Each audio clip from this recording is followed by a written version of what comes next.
Welcome back, and we're starting the nation's capital as the Senate has confirmed the appointment of Justice Kudirat Kekereekun as the substantive Chief Justice of Nigeria. The confirmation follows the conclusion of the screening process by the lawmakers. Justice Kekereekun pledged to uphold the integrity of the judiciary, the rule of law, defend the Constitution, and ensure zero tolerance for corruption.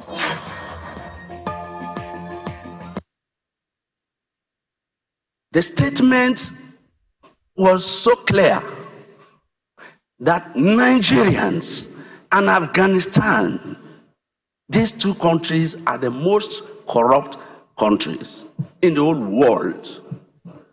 And here we are. Sir, I want a very distinguished acting Chief Justice of the Federation to help us to explain those who David Cameron were actually referring to. I think the first thing in giving my CV, I said one of the things that I'm known for is integrity. I'm also known for being strict on discipline. And therefore, in order to ensure that the integrity of the judiciary is maintained, I will ensure that the code of conduct is fully complied with.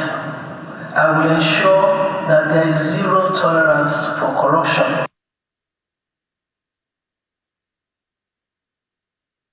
Distinguished colleagues, will the Senate confirm the nomination of Honorable Justice Kudirat Mori Olatukumbo Kekereekun for appointment as the Chief Justice of Nigeria? Those in favor say aye. Those against say nay. The ayes have it.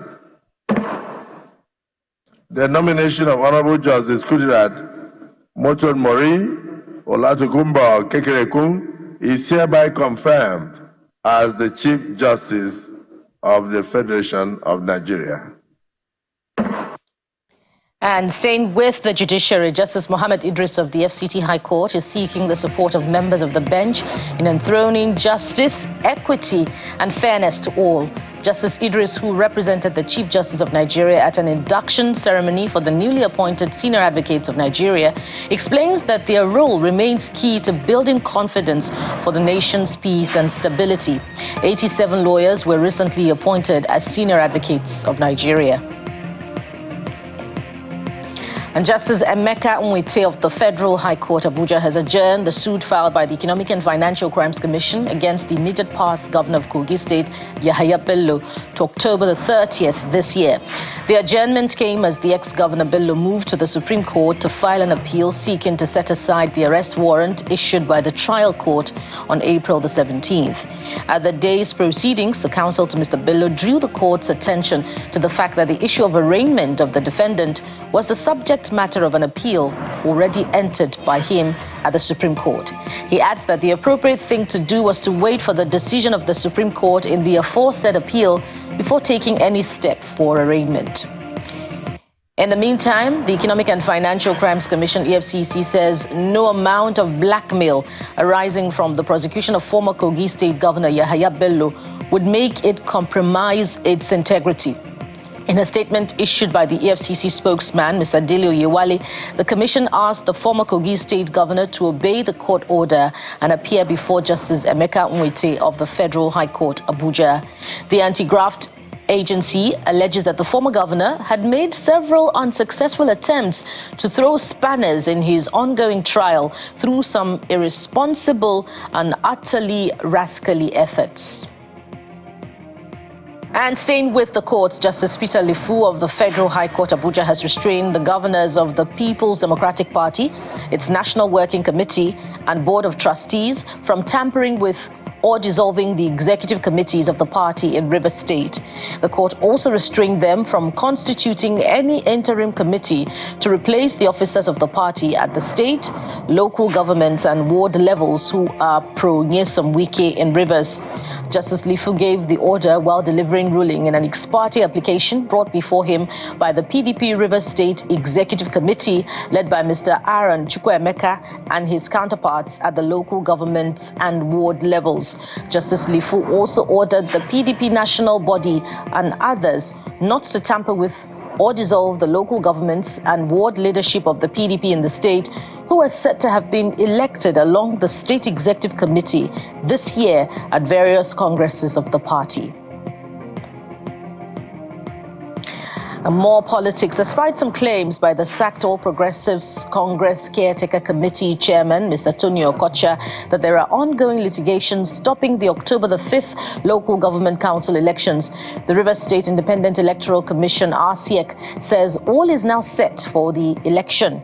Speaking with Channels Television, the commissioner in charge of civic education at RCEC, Tobbins Tamunotonye, said there is no such court order known to the commission. The Minister of Interior, Mr. Olubunmi Tunjiojo, has directed an unconditional and comprehensive investigation into the allegations of bribery and corruption within the Nigeria Correctional Service, NCOS.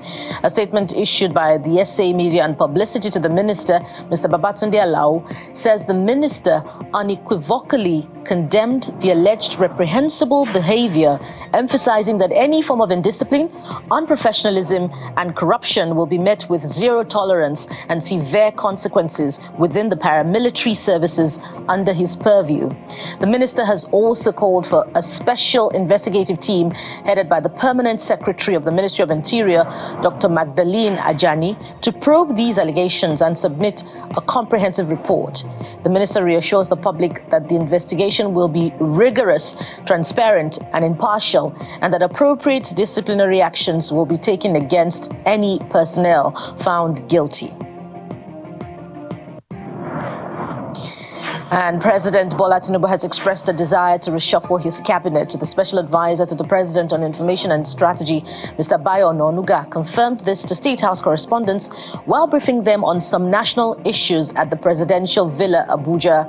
He notes that, contrary to insinuations in some quarters, the current government has recorded significant achievements in its quest to transform the economy, which members of the public are unaware of. Mr. Ononuga notes that President Tinubu has ordered his ministers to ensure that they engage the public by publicizing what the government is doing in their various ministries. Explaining further on the reason for President Tinubu's decision, the Senior Special Assistant to the President on Digital Strategy Engagement and Communications, Otega Ogra, notes that during the retreat that was organized for the ministers shortly after their inauguration, President Tinubu had made it clear that there would be periodic reviews of their performance. Now, outside our shores, the Israeli Army Chief Herzi Halevi has hinted that the latest strikes on Lebanon are to prepare for the possible entry of troops. More than 90,000 people have been displaced in Lebanon since Monday. That's according to the UN, as Israel's military says it is carrying out a new wave of extensive strikes in southern Lebanon and the Bekaa area. Lebanon's health ministry has revealed that 51 people have been killed in Israeli airstrikes on Wednesday. Meanwhile, the Prime Minister has told British nationals in Lebanon to leave immediately after fighting intensified between Israel and the Iranian-backed group Hezbollah. And in sports, four-time Grand Slam champion Naomi Osaka says she does not want to have regrets after confirming that she teamed up with Serena Williams' former coach, Patrick Mouratoglou. The former world #1 defeated Lucia Bronchetti of Italy 6-3, 6-2 in the first round of the China Open with the Frenchman in her player's box.